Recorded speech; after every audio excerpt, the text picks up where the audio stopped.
मैले भनेको उपकरण भनौँ राजनाथ सिंह इन्डियामा गृहमन्त्री हुँदा अहिले रक्षा मन्त्री त उनले बोलेको कुरा के हो भनेदेखि नेपालमा इन्डियाले मूलका मानिसहरू 1 करोडभन्दा बढी छन्, तिनको हित संरक्षणका निमित्त हामीले सोच्नुपर्छ भनेर उसले भनेको छ।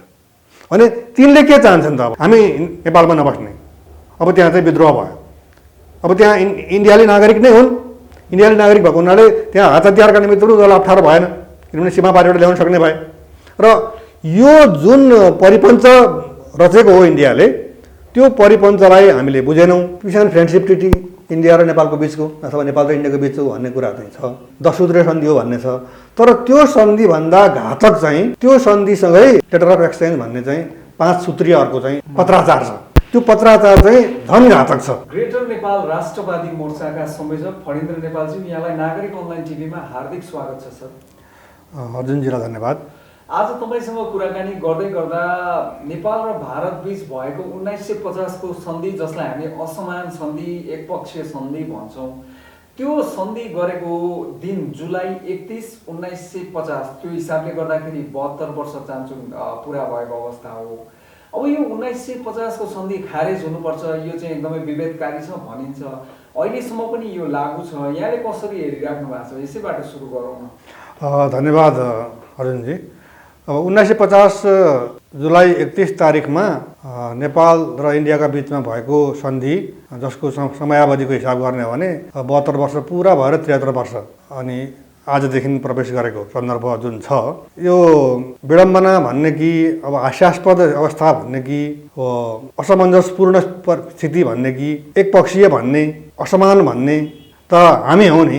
इन्डियाले त असमान सन्धि भन्दैन। उसले जहिले पनि अब नेपालले सीमामा चाहिँ अलिकति बारबन्देज लाउने कुरा गर्यो अथवा चाहिँ परिचय पत्र लागू हुनुपर्छ भन्ने कुरा गर्यो। खुला सिमानाको कुरा उठाउँदै त्यस्तो कोही पनि कुरा गर्न नपाइने भनिरहन्छ।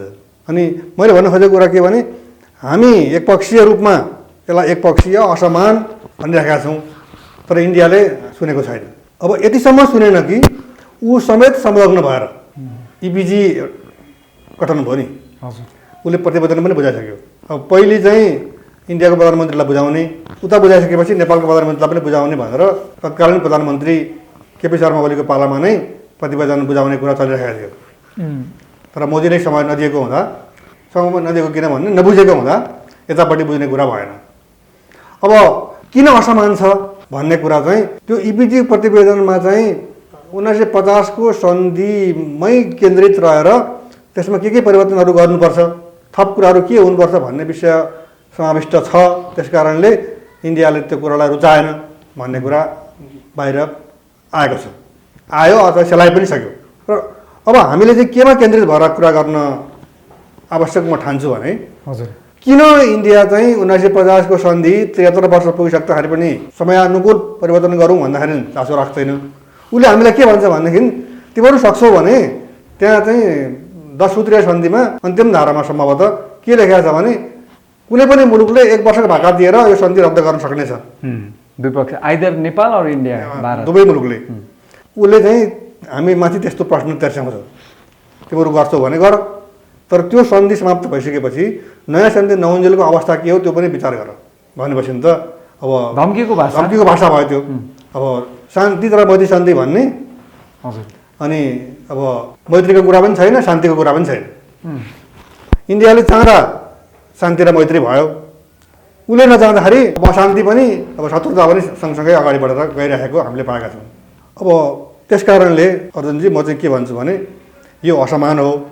असमान भन्दै पनि एउटा चाहिँ अध्ययन टोली बन्यो प्रबुद्ध वर्गको, जसलाई इपिजी भनिराखेका छौँ हामीले। त्यो इपिजीले आफ्नो रिपोर्ट पनि बनायो, त्यो चाहिँ नेपाल र भारतका प्रधानमन्त्रीहरूलाई दिनुपर्ने रिपोर्ट। त्यो भारतमा नबुझेको कारणले नेपालमा पनि बुझाइएको अवस्था छैन, त्यो रिपोर्टै अलपत्र परेको अवस्था छ होइन। यसमा यो अलपत्र पर्नुमा चाहिँ मुख्य जिम्मेवारी भारतकै हो भन्ने लाग्छ। अर्थात् उहाँहरूले एकतर्फी रूपमा नेपालका प्रधानमन्त्रीलाई पनि त बुझाउन त सक्नुहुन्थ्यो होला नि। अन्तिममा जुन प्रबुद्ध समूहले प्रतिवेदन तयार पार्यो र बुझाउने चरणमा प्रवेश गर्यो, उनीहरूले के भन्यो भनेदेखि पहिले इन्डियाको प्रधानमन्त्रीलाई बुझाउने, त्यस पछाडि चाहिँ नेपालको प्रधानमन्त्रीलाई बुझाउने भनेर यो सन्दर्भमा मलाई लाग्छ अर्जुनजीसँग मेरो कुरा भएको थियो। त्यति बेला मैले के भनेको थिएँ भनेदेखि सार्वभौम सत्ता त समान छ नि।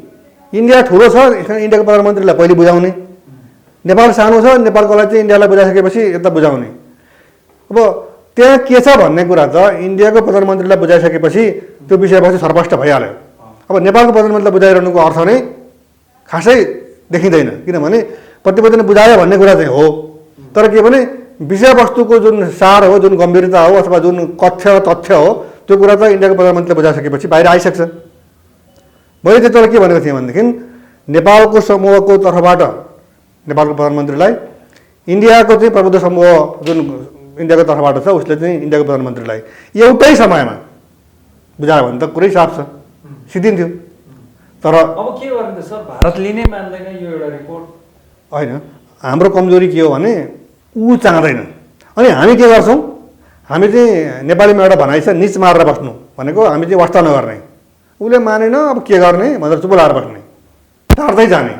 उदाहरणको लागि तपाईँलाई भनौँ न, 1962मा कालापानीमा चाहिँ इन्डो टिबेटन बोर्डर पुलिस जुन बस्यो र अहिले त सबै थरी सैनिकहरू इन्डियाका बसिसकेका छन्, सैन्य सङ्गठन विस्तार भइरहेको छ।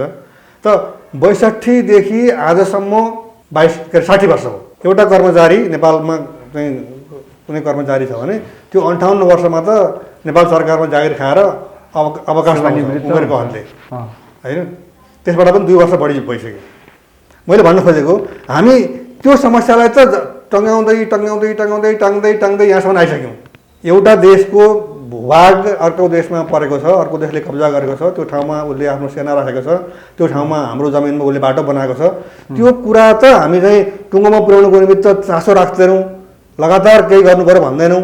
सकिन्छ नि, हेर्नुहोस् न, तपाईँले भन्नु होला अब इन्डिया टेर्दैन त के गर्ने, सकिन्छ। हेर्नुहोस्, हामीले चाहिँ इन्डियाको राजदूतलाई परराष्ट्र मन्त्रालयमा बोलाएर पत्र दिन सक्छौँ, अथवा पटक पटक अनुरोध गर्न सक्छौँ। पटक पटक अनुरोध गर्दा पनि इन्डियाले मानेन भने हाम्रो राजदूतलाई चाहिँ अब यो समस्या समाधान नहुन्जेलसम्म भनेर फिर्ता बोलाउन सक्छौँ। त्यो विषय अन्तर्राष्ट्रियकरण हुन्छ कि। तर हामी के गर्छौँ भने हामी इन्डियाको गाइडलाइन पर्खेर बस्छौँ। 1950को जुन बाइलेटरल सन्धि छ, फ्रेन्डसिप र पिस ट्रिटी भनिएको छ होइन, त्यसलाई मुख्यतः। अब यो ट्रिटी सम्झौता नेपाल र भारतको बिचमा तत्कालीन चाहिँ राणा रुलर हुनुहुन्थ्यो, नेपालको तर्फबाट त्यो हस्ताक्षर गर्ने चाहिँ तत्कालीन श्री 3 महाराज प्रधानमन्त्री मोहन शमशेर हुनुभयो, उताबाट भारतीय राजदूत चन्द्रेश्वर प्रसाद नारायण सिन्हा, उहाँहरू दुवैजना हुनुहुन्थ्यो। त्यो सम्झौता भएको केही समय पछाडि राणा शासन पनि ढल्यो। अब यहाँ चाहिँ के छ भनेदेखि खास गरिकन त्यो शासनलाई टिकाउनको लागि चाहिँ राणाहरूले अलिकति सम्झौता गर्ने हिसाबले त्यसमा हस्ताक्षर गरेका थिए भन्ने बुझाइ छ। अब ठ्याक्कै तपाईँलाई चाहिँ 1950को सन्धिमा के कुरा गलत लाग्छन् तपाईँ पढे लेखेका मान्छेहरूलाई पनि सबैलाई थाहा छैन म भन्दिनँ, घमण्ड गर्दिनँ म। तर झट्ट सुन्दाखेरि चाहिँ 1950को treaty peace and friendship treaty India र नेपालको बिचको अथवा नेपाल र इन्डियाको बिचको भन्ने कुरा चाहिँ छ, 10 सूत्रीय सन्धि हो भन्ने छ। तर त्यो सन्धिभन्दा घातक चाहिँ त्यो सन्धिसँगै लेटर अफ एक्सचेन्ज भन्ने चाहिँ 5 सूत्रीय अर्को चाहिँ पत्राचार छ। त्यो पत्राचार चाहिँ झन् घातक छ। अब सन्धिको मात्रै कुरा गर्ने हो भने अब इन्डियालाई राष्ट्रिय व्यवहार दिनुपर्ने, उसका नागरिक खुला रूपमा नेपालमा आउन पाउनुपर्ने, हाम्रा पनि जान पाउने।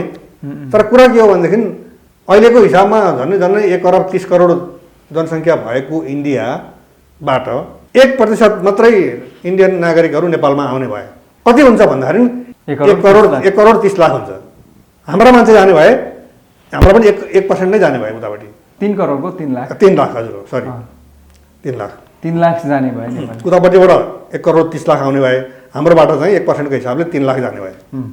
अनि अब उसले चाहिँ प्राकृतिक स्रोतसँग सम्बन्धित कुराहरू नेपालले परिचालन गर्ने हो भने पनि इन्डियालाई सोध्नुपर्ने, इन्डियाले गर्न सक्छ भने उसैलाई दिनुपर्ने, प्राथमिकता उसलाई दिनुपर्ने भनेर चाहिँ उसले नेपालको चाहिँ प्राकृतिक स्रोतमाथि, अन्य व्यवसायहरूमाथि, उद्योग धन्दामाथि, सम्पूर्ण कुरामाथि नियन्त्रण गर्ने जुन एउटा चाहिँ बन्दियत हो त्यो चाहिँ सन्धि मार्फत नै देखाएको छ।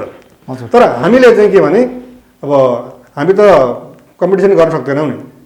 तपाईँले एकछिनलाई मानिलिउँ केटा मान्छेले लगाउने सेन्डो गन्जीभित्र हजुर, अथवा चाहिँ केटी मान्छेले अथवा चाहिँ केटा मान्छेले लगाउने अन्डरवेयर, त्यो त दैनिक प्रयोग हुने वस्तु हो नि त। ती वस्तु पनि नेपालले उत्पादन गर्यो भने नेपालले उत्पादन गरेको चाहिँ महँगो, तर इन्डियाबाट आयो भने त्यो सस्तो छ। अब अब त्यसका निमित्त नेपाल सरकारले नियन्त्रण गर्ने, आफ्नो उद्योगलाई प्रवर्धन गर्ने, संरक्षण गर्ने त्यो किसिमको चाहिँ परिपाटी त अपनाएको छैन। तपाईँलाई थाहा होला, तपाईँ चाहिँ मभन्दा धेरै नै कान्छो हुनुहुन्छ। तपाईँले चाहिँ पूजा साबुन, लिली साबुन, मायालु साबुन लगायतका साबुनहरू, अनि फेरि एभरेस्ट टुथपेस्ट, मासबारी सालजुत्ता कारखानाका चाहिँ जुत्ताहरू, बिर्गन चिनी कारखाना, अनि यो कृषि सामग्रीसँग सम्बन्धित कुराहरू चाहिँ औजार कारखाना लगायतका कुराहरू चाहिँ आज हामीसँग छैन। त यो अवस्थाको चाहिँ कारक चाहिँ 1950 को सन्धि हो। नेपाली प्रडक्टहरू जुन थिए कुनै बेला, यहाँले नाम लिनुभयो, ती आज बजारबाट गायब हुनको लागि, तिनीहरूको अस्तित्व समाप्त हुनको लागि चाहिँ यहाँले भने जस्तो 1950 को पिस एन्ड फ्रेन्डसिप ट्रिटी पनि कतै न कतै एकदम जिम्मेवार छ। मैले भनेको कुरा नभनौँ, राजनाथ सिंह इन्डियामा गृहमन्त्री हुँदा, अहिले रक्षा मन्त्री, त उनले बोलेको कुरा के हो भनेदेखि नेपालमा इन्डियाले मूलका मानिसहरू 1 करोडभन्दा बढी छन्, तिनको हित संरक्षणका निमित्त हामीले सोच्नुपर्छ भनेर उसले भनेको छ। अनि तिनले के चाहन्छन् त? अब नेपालमा जुन 1 करोडभन्दा बढी सङ्ख्यामा इन्डियालीहरू छन्, उनले त इन्डियाबाट आएकै सामानको उपभोग गर्न चाहन्छन्। इन्डियाकै उनीहरू व्यापारीको रूपमा पनि आएका छन्, उनीहरू इन्डियाकै सामान ल्याउन चाहन्छन्, र त्यो सामान चाहिँ नेपाली सामानसँग प्रतिस्पर्धा गर्दाखेरि उनीहरूको सस्तो भएको हुँदा हामी स्वयं नेपालीहरू पनि सस्तो नै खोज्छौँ। त्यो त आवश्यकताको सिद्धान्तले त्यो चाहिँ कुरालाई पुष्टि गर्छ। हामी बाध्य छौँ हामी। यद्यपि अब त्यो सबै मान्छेमा त्यो प्रवृत्ति हुने हो भनेदेखि त फेरि के हुन्थ्यो भने सबैले नेपाली किनिदिने भए ऊ पनि त व्यापार गर्न, व्यवसाय गर्न चाहिँ नाफा कमाउनलाई आएको हो नि त, उसले पनि त्यो कुरा छोडिदिन्थ्यो। तर हामी के गर्छौँ भने हामी प्रतिस्पर्धामा धेरै लामो समयसम्म उत्रिनै सक्दैनौँ, कायम रहनै सक्दैनौँ। त्यसले गर्दा उनीहरूले नियोजित रूपमा, तपाईँ भन्नुहोस् न, हामी कहाँ चाहिँ विषादीयुक्त तरकारी इन्डियाबाट कति आउँछ, सागसब्जी एकपटक रोकियो, तर त्यो 2-3 दिनभन्दा बढी टिकेन। अनि हामी चाहिँ इन्डियाको दबावमा इन्डियाले विषादी जति मात्रामा चाहिन्छ त्यति चाहिने भन्दा बढ्तामा हालेको, जति हाल्दा बढी उत्पादन हुन्छ त्यसरी हालेको चिजहरू हामी आज खाइरहेका छौँ, हामी मरिरहेका छौँ, हाम्रो आयु चाहिँ घटिरहेको छ। यो पनि 1950 सन्धिकै एउटा कारण हो होइन। यसका चाहिँ भनौँ न बाई प्रोडक्टहरू थुप्रै छन्। हेर्नुहोस्, अब एकपटक तपाईँलाई थाहा छ 46 सालमा, अब 45 सालदेखि नै सुरु भएको, तर 46 सालमा चाहिँ तत्कालीन नेपाली काङ्ग्रेसले प्रतिबन्धित अवस्थामा भए पनि आन्दोलन गरेर चाहिँ चन्द्रशेखरलाई बोलाएर, इन्डियाको नेतालाई बोलाएर अनि यहाँ आन्दोलन गरेर चाहिँ 47 सालमा बहुदलीय व्यवस्था पुनर्स्थापना भएको थियो होइन। अनि त्यति बेला न्यु के खोजेको थियो भन्दाखेरि तत्कालीन श्रीपाद वीरेन्द्रले चाहिँ चीनबाट हतियार ल्याएको। हामीले इन्डियाको बाटो भएर इन्डियाकै राजमार्गबाट चाहिँ मालवाहक ट्रक गुडेर नेपालतिर छिर्ने भएको, बिचमा कसैले चाहिँ त्यो हतियारहरू चाहिँ लुट लागि भनेर चाहिँ इन्डियालाई सोधेर हामी यो समयदेखि यो समयसम्म यति परिमाणमा यति ट्रकमा हाम्रो सामान आउँदैछ भनेर हामी खबर गर्न बाध्य छौँ त। अब चीनमा ल्याउँदाखेरि पनि उसलाई खबर गर्नुपर्ने, उसले कहिले गर्यो त भन्नुहोस् त? त्यो त दुवैतर्फको कुरा छ त्यहाँ त। तर उसले त रुसबाट ल्याउँदा पनि, फ्रान्सबाट, आज हामीलाई चाहिँ बेला बेलामा चाहिँ के अरे इन्डियामा चाहिँ युट्युबहरू बनाएका छन्, अनि नेपालको चाहिँ यो सप्तकोशी बाँधले उनीहरूकोलाई धेरै ठुलो असर पर्यो अरे, अनि नेपाललाई चाहिँ अब राफेल जुन अम्बर्सक विमान ल्याएको छ नि फ्रान्सबाट, त्यसको धम्की दिन्छन् उनीहरू। त्यस कारणले उनीहरूले हामीलाई एउटा कोठेबारी, उनीहरूको सागबारी, उनीहरूको खोर्सानी बारी जस्तो सम्झिए। त्यो सम्झिने पर्ने कारण चाहिँ के भयो भने हामी तल पऱ्यौँ। कुन कारणले भन्दा 1950 को सन्धिको कारणले। त्यो सन्धि चाहिँ राणाकालमा भएको थियो। तत्कालीन श्री 3 महाराज तथा प्रधानमन्त्री तथा प्रधान सेनापति समेत होला सायद मोहन शमशेरले सही गरेको। तर त्यो सही गरेको केही समयपछि नै राणा शासन समाप्त भयो। तर मैले भन्न खोजेको कुरा के भने हामी किन इन्डियासँग टेबलमा बसेर हाम्रो प्रधानमन्त्री गएको बेलामा वा इन्डियाबाट प्रधानमन्त्री आएको बेलामा हामी यो विषयलाई चाहिँ निष्कर्षमा पुर्याउँ, यो विषयलाई निष्कर्षमा नपुर्याइकन अरूमा हामी अगाडि नै नबढौँ भनेर हामी किन भन्न सक्दैनौँ? किन त्यो अडान हामी राख्दैनौँ? हाम्रो व्यापार घाटा झन् हाम्रो बजेट बराबर छ भने त्यो त्यसको 70देखि 80% त हाम्रो सबै व्यापार चाहिँ इन्डियासँगै हुन्छ।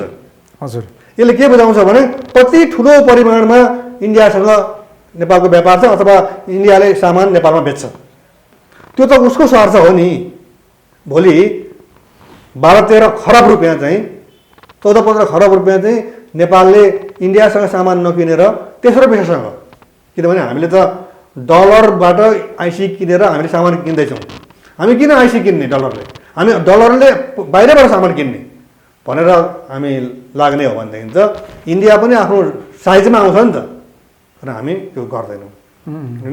हामी त उसको सङ्केत पर्खिन्छौँ। यो एउटा कुरा सर, राजनीतिक स्टन्ट पनि भएको छ नि यो 1950 को सन्धि होइन। खास गरिकन लेफ्टिस्टहरूले चाहिँ यसलाई खारेज हुनुपर्छ भनेर धेरै आवाज उठाउनु भएको छ उहाँहरूले।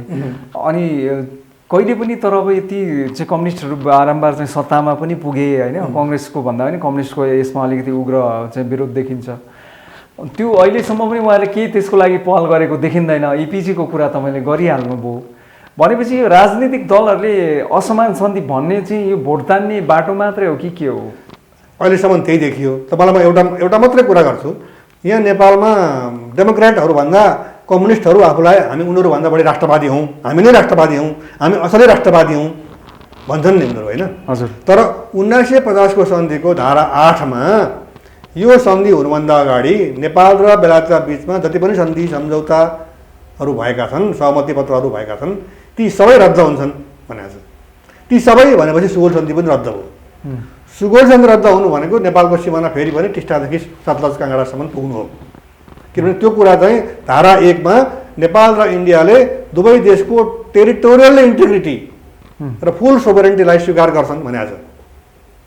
भने इन्डिया र नेपालका बिचमा सुगौली सन्धिलाई फेरि पनि त्यो चाहिँ बेलायत र नेपालका बिचमा कायम रहे जस्तै इन्डिया र नेपालका बिचमा पनि कायम हुन्छ भनेर अनुमोदन नगरुन्जेलसम्म त त्यो त नेपालको पक्षमा आइसक्यो। हजुर। तर जमिन चाहिँ इन्डियाकै साथमा रहने, अनि सन्धिले व्याख्या गर्दाखेरि चाहिँ त्यो जमिन नेपालको हुने, अनि नेपालका कम्युनिस्टहरू चाहिँ यो विषयमा चुँ पनि नबोल्ने। यो कुरा के हो? सर सँगसँगै एउटा कुरा जस्तो 1950 को सन्धिले चाहिँ दुवै देशतर्फ खुला रूपमा आवाजावत गर्न पाइने जुन व्यवस्था गरेको छ नि, हजुर, अब त्यो त्यही चाहिँ एउटा कानुन अर्थात् त्यो सम्झौता सन्धिले दिएको एउटा सुविधाको कुरा एक ठाउँ छ। अनि भर्खरै मात्र यो नागरिकताको कुरा, अहिले नेपालको नागरिकता ऐन 2063 लाई संशोधन गर्नको लागि विधेयक पनि आइसकेको छ होइन। जन्मसिद्धकै आफ्नै सन्तानले चाहिँ नागरिकता वंशजको आधारमा पाउने भनेर यसलाई जोड्नुहुन्छ तपाईँ? मैले चाहिँ नबुझेको कुरा के भने आप्रवासीका रूपमा नेपालमा आए, अङ्गीकृत नागरिकता पाए, अनि तिनीहरूका छोरा जसरी जन्मिए र उनीहरू चाहिँ वंशज भए। वंशज भनेको त बाबुबाजेको पालोदेखि भन्ने हो। कुपुरा बाजे धेरै पुरानो 5-7 पुस्तादेखिको कुरालाई मान्नुपर्ने हो।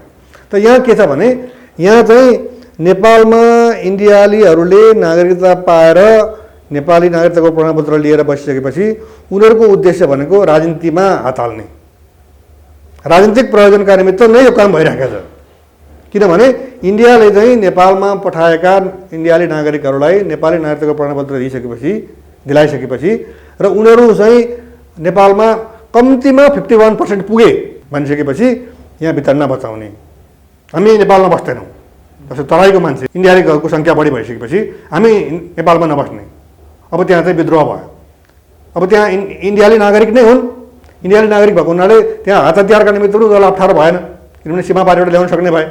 र यो जुन परिपञ्च रचेको हो इन्डियाले, त्यो परिपञ्चलाई हामीले बुझेनौँ र हामी चाहिँ देशका निमित्त भन्दा पनि विदेशका निमित्त काम गर्ने बढी भयौँ।